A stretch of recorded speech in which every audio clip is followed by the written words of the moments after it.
right, everybody, welcome back to the channel. Welcome back to Matt Money. So today we're going to be talking about a company that a lot of you guys have actually messaged me privately on Twitter and also in my WhatsApp group asking about this company. And 2 weeks ago, I honestly had no idea anything about them. We're going to be talking about a small cap telehealth company that is absolutely destroying it in 2020. They've actually went in 2018 to 2019, they actually increased revenues over 200%.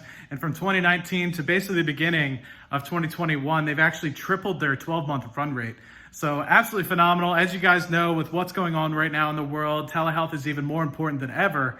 And so I just want to bring this company to you guys' attention. We're talking about WLYYF Technologies, absolutely killing it. They're based in Vancouver, and basically the share price has gone from just over $2 a share about 12 months ago to absolutely peaking at over $8 a share. They've retraced slightly and are now just above $7.70 as of today. But man, this is a cool company. They got prudent management. They're backed by great investors. They're continuously destroying their acquisitions, both clinically as well as in a technological sense. And man, I mean, they're just absolutely executing it with respect to what they're able to acquire, as well as be able to execute on those acquisitions to continue to grow revenue. So now before I continue to talk your guys' ear off about it, let's just hop into the computer and learn more about WLYYF Technologies. Thanks. So before we actually jump into the financials and some of the acquisitions that have happened and maybe some of the leadership team as well, let's just hop right into the actual share price itself here on Yahoo Finance. And specifically right now what we're looking at is well.to, which is the Canadian version of this particular stock. Trading at about $2.20 just over a year ago, to the point where now it's trading at $7.22. And at its peak, it was up over 300, 400% from that $2.20. It's since retraced down to that $7.22. Now what I'm saying is it's gone from basically a micro cap company now to being a small cap company that is providing services across the United States and Canada and continuing to grow. And I think it's awesome to see some of the acquisitions that have happened, some of the JP Morgan results that have kind of happened. We'll touch a little bit about the credit line that they've just received a couple days ago, and a lot of the other things that are helping support the share price as a whole. So the company is now worth about $1.4 billion. If you look at it from the US side, the ticker symbol is WLYYF. It's trading over the over-the-counter markets, and it went from about $1.50 a share, and now it's trading at just under $6 a share, with the fact that it almost traded at $7 a share just a month or so ago. So $1.1 billion company, basically going still from that micro cap to that small cap now, where it's continuing to pressure some of the other competitors in this space. But specifically what I wanted to highlight on is talking about the situation. What's going on? Why is this company relevant? What's their purpose? And I think a lot of folks can probably see some of the digitization of everything that's going on around us, whether that's through banking system, whether that's through real estate with things like Zillow and Redfin and all those other kind of industries that are now starting to take a huge impact. We have healthcare, and healthcare is very segregated and it's not very organized, and there's a lot of inefficiencies associated with that. And so with that, as they say, the under-digitalized industry that it is, you have basically underperforming in terms of capability, lack of modernization causing frustrations and inefficiencies, and basically overworking of some of the physicians that are in there, and basically limiting the ability to provide healthcare at its best ability. And so all those things basically being so inefficient, if you have the ability to make them more efficient, you're able to take a large market share of that particular market. And specifically in Canada, in 2017, from this metric that's on the site here, you can see that it was just under a $250 billion industry just from Canada alone. And if you're to factor in the United States in that, it's almost a $5 trillion a year sort of industry that this company could potentially grab a decent market share of. So specifically 11% of the GDP of Canada back in 2017 was from healthcare, and I'm assuming it's very similar to the United States. Huge portion of the GDP of these countries comes from healthcare. And so if you can make them more efficient, provide better care, and grab some of that revenue, then it's only going to be greatly beneficial for the share price kind of going forward. So what is WLYYF Technologies trying to do about it, right? So there's all this talk about, the inefficiencies and everything that's going on in the healthcare industry. What are they actually going to do? So the problem's unique, as what they say on the website. We're basically providing primary healthcare operator and technology innovation, allow us to combine professional healthcare and expertise with technology to better empower the physicians and as well as the patients, resulting in an improved experience, healthcare outcomes, and basically envisioning a future where technological advances like telehealth and telemedicine, artificial intelligence, machine learning can all be improved within the healthcare systems, making it more efficient, better connected, and being more individualized rather than systematic and standardized like we've seen today. And basically allowing them to use the latest technologies, revolutionize the market, and raise their own standard of care, rather than specifically having something, best healthcare over here, best healthcare over there. They're able to kind of digitalize it, make it sure that folks get the best healthcare from across the world at their fingertips, rather than having to go from place to place. So I think a large part of where this company has been hugely successful is the ability for them to acquire new businesses and bolt them into what they're trying to do, which is digitize the healthcare industry. So that means they're basically going to acquire these things, integrate them into their business model, whether that's new business segments or whether that's different areas where they're able to succeed, and optimize it, productize it, and basically scale it, push it across Canada, push it across the United States. I could go through a laundry list, and I mean an absolute laundry list of all the different acquisitions they've been able to do. I could scroll forever, read through each individual one of them. You have the opportunity to do that on your own time if you're looking for it. Check out the description where you basically have the ability to go ahead and do that. But specifically, let's just talk about the most recent one, and we could also talk about the credit line that they were just able to get from JP Morgan, a $300 million credit line we could talk about briefly with them. But this one was just announced today, actually. Wells Doctor Care expands billing, back office services, and basically taking over majority stake in Doctor Services Group. Basically acquired the leader in a provision of uninsured services and billing programs and a suite of additional tools that allow physicians to basically transform their products and productivity and enhance patient care. So basically this is immediately going to add about $450,000 in normalized EBITDA to the bottom line after they close, and allows them to basically increase their billing and back office businesses unit that they've acquired back in November of 2020.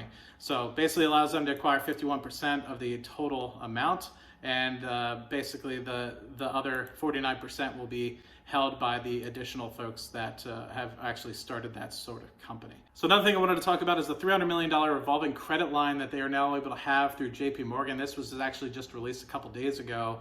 And so with their acquisition of CRH Medical, which is a great company that is basically allowing them to continue to integrate into the United States, they basically said, hey, here's a $300 million credit facility that we can run with Canadian Imperial Bank and also HSBC. What this basically includes is a $175 million line of credit and 125 million buffer zone, and allows them to provide CRH, which is an acquisition that they just done, with substantial capital to basically allow them to continue to capitalize that business and allow them to continue their successful M&A program. So I think that this is awesome.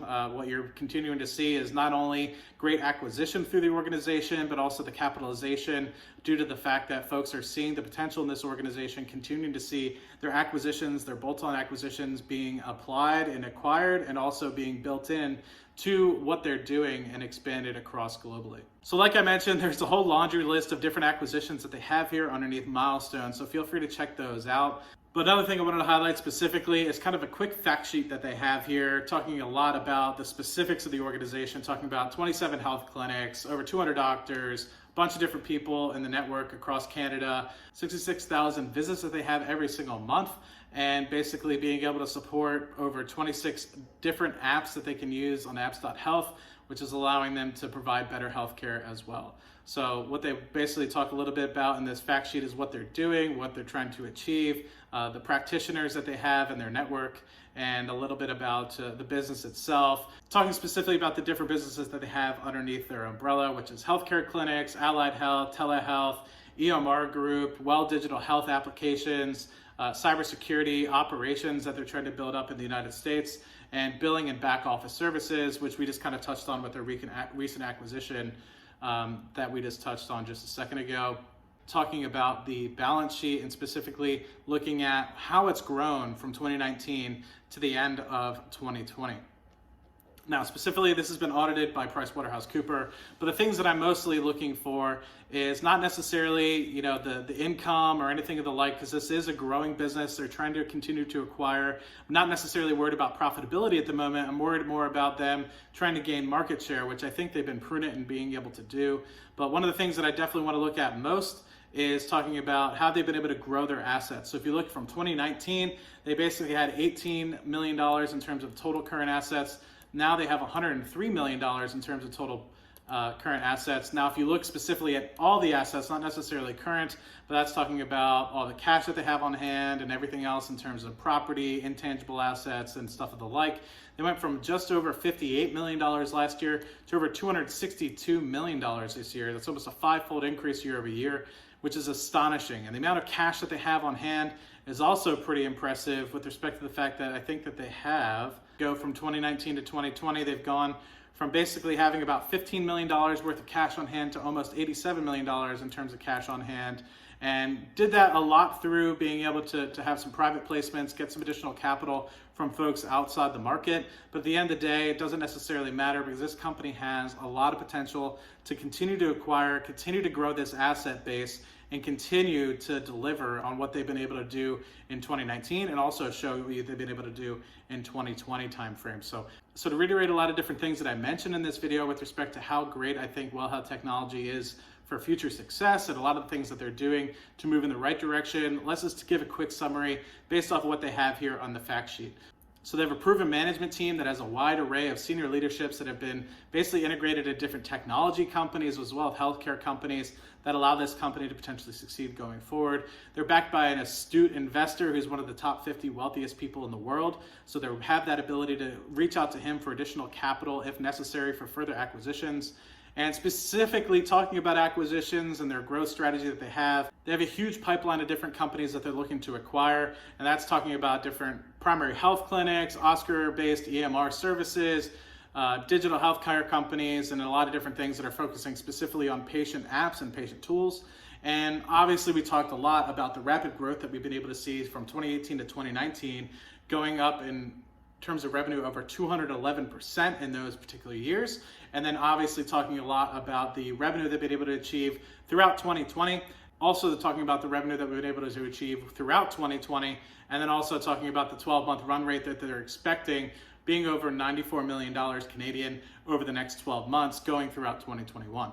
I definitely think that this is a great industry for future potential in terms of being able to digitize the space as well as eliminate a lot of different inefficiencies that they have within the healthcare sector as a whole. And like I said, I mentioned some of the stories, personal stories that I've seen of folks having to travel extensively to be able to receive the right healthcare. If you have a great company like this, you might be able to eliminate some of those travels, which people might actually end up paying a premium for those health services to be able to provide that in their location instead of having to have the hassle of traveling. But not only that, but also having the ability to have multiple applications and all the different healthcare providers in one specific area rather than having to go to multiple different healthcare providers to provide an array of different services. Now, I just think that this is astonishing. You have the different clinics that they have, you have the different applications and tools they have, you have the cybersecurity, you have the back pay office, all those different things coming under one roof and continuing to acquire and continuing to build and continuing to digitize it and continue to expand it across the entirety of the portfolio in Canada as well as the United States. I think it's a great opportunity to look at. And let me know what you guys think in the comments section down below,